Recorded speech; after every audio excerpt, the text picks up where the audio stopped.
Hello students, I am Kalpana Mishra and welcome back to our YouTube channel.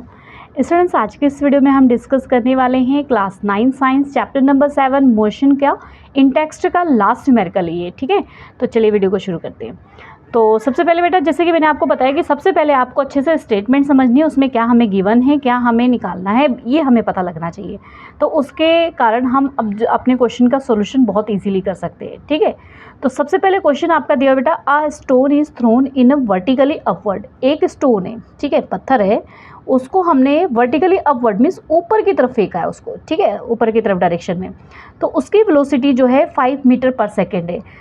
तो फेंका हमने, तो उस टाइम की वेलोसिटी दे रखी है, इसलिए ये है u इज इक्वल टू आपका 5 मीटर पर सेकेंड। ठीक है, उसके बाद the acceleration of the stone during its motion, जो एक्सेलरेशन है वो है 10 मीटर पर सेकेंड।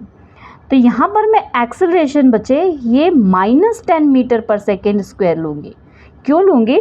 क्योंकि जब हम इसको पर फोर्स लगा रहे हैं तो ये ऊपर की तरफ जा रहा है, लेकिन ये जो फोर्स ऊपर की तरफ हम ग्रेविटी के अगेंस्ट वर्क कर रहे हैं, जो ये हमारा स्टोन ऊपर की तरफ जा रहा है, तो यहाँ पर ग्रेविटी इसको नीचे की तरफ खींच रही है, बट हम इसके अगेंस्ट वर्क कर रहे हैं, फोर्स लगा रहे हैं, इसलिए एक्सेलरेशन क्या होगा हमारा माइनस में होगा।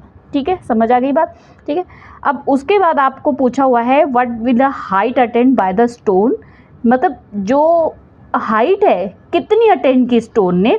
ठीक है, how much time will be take to reach there, मतलब जब वो ज़मीन पर यहाँ नीचे आया तो उसने कितनी हाइट अटेंड की। तो हाइट अटेंड की मतलब जब स्टोन को मैंने यहाँ से थ्रो किया था तो यहाँ पर एक बार वो रेस्ट में आ गया था, है ना, उसके बाद ये वापस नीचे आया तो रेस्ट में आया था, इसलिए हम v इज इक्वल टू क्या ले लेंगे, 0 मीटर पर सेकेंड। ठीक है, उसके बाद ये जब नीचे आया तो ये हाइट जो है, अगर हम इसकी डिस्टेंस निकालेंगे तो हमें हाइट मिल जाएगी। इट मीन्स हमें क्या फाइंड आउट करना है, इन्होंने पूछा टाइम भी है और हाइट भी है, मतलब हमें t भी फाइंड आउट करना है और उसके बाद s भी फाइंड आउट करना है। ठीक है, अब मैंने आपको हमेशा बोला है जो मोशन के 3 फॉर्मूले हैं उसके से ही हमारे सारे न्यूमेरिकल सॉल्व होने हैं। ठीक है, तो हमारे पास कौन कौन से फॉर्मूले हैं मैं यहाँ पे लिख देती हूँ, बार बार मैं लिख देती हूँ ताकि आपको अच्छे से याद हो जाए। v is equal to u plus a t. ठीक है, नेक्स्ट हमारा है 2as is equal to v square minus u square. उसके बाद s is equal to u t plus half a t square. ठीक है, दो चीज़ हमें पता करना है, s पता करना है, t पता करना है। अगर मैं सबसे पहले जो है t पता कर लूँ, ठीक है, फॉर एग्जांपल मैं t पता कर लूँ, अगर मैं t पता करने के लिए यहाँ से ये फॉर्मूला लगाऊँ तो यहाँ पर मेरे पास a भी है, u भी है, v है, तो इजीली मैं t फाइंड आउट कर सकती हूँ ना, कर सकती हूँ ना। ठीक है, तो मैं यहाँ पर क्या करूँगी, यहाँ पे t फाइंड आउट करने के लिए मैं ये फॉर्मूला यूज़ करूँगी। तो क्या लिखूँगी मैं, v is equal to u plus a t. v मेरे पास 0 है, u मेरे पास 5 है, a मेरे पास -10 है। ठीक है, -10 है इसलिए ब्रैकेट लगेगा, मल्टीप्लाई इसकी क्या हो जाएगी t।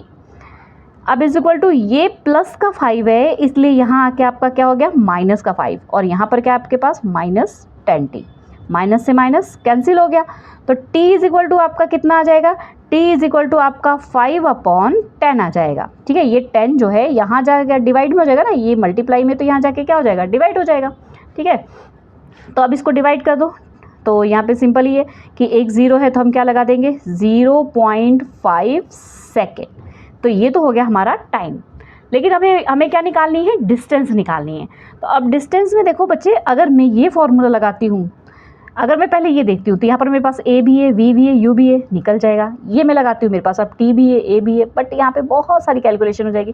तो मुझे ईजी कौन सा रहेगा, ये वाला फॉर्मूला ईजी रहेगा ना, क्योंकि एक वैल्यू इसमें कम रहेगी। ठीक है, तो मैं ये वाला फॉर्मूला लेती हूँ, क्या लेंगी मैं, 2as is equal to v square minus u square. ठीक है, तो 2 मल्टीप्लाई a हमारे पास क्या है -10, s हमारे पास क्या है, s हमारे पास है नहीं, फाइंड आउट करना है। ठीक है, v हमारे पास 0 स्क्वायर माइनस u हमारे पास क्या है, u हमारे पास है 5। ठीक है, तो अब देखो ये 5 का स्क्वायर है। अब यहाँ पर पहले इसको सॉल्व कर लेते हैं, उसके बाद दूसरा करते हैं। तो यहाँ पर आपका ये सॉल्व करके क्या आ जाएगा, यहाँ पर आपका आ जाएगा 10 टू 20 आ गया, तो यहाँ पर हमारे पास क्या आ जाएगा -20 multiply s is equal to, यहाँ पर -5 है, तो यहाँ पर बेटा ये 5 की स्क्वायर है ना कि इस -5 की स्क्वायर है, इस 5 की स्क्वायर मतलब ये u की स्क्वायर है, ये v की स्क्वायर है। ठीक है, तो 5 5 सा कितना हो गया 25, और माइनस का साइन तो यहाँ ऑलरेडी रहेगा। ठीक है, अब यहाँ पर जो है आपका s यहीं रहेगा, ये मल्टीप्लाई में तो यहाँ के क्या हो गया, डिवाइड हो गया, 25/20।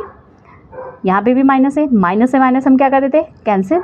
उसके बाद इसको कटिंग कर दो चाहे 5 से, 5 4 ज़ा 20, 5 5 ज़ा 25। जब इसको आप डिवाइड करोगे तो इसका आ जाएगा 1.25 मीटर।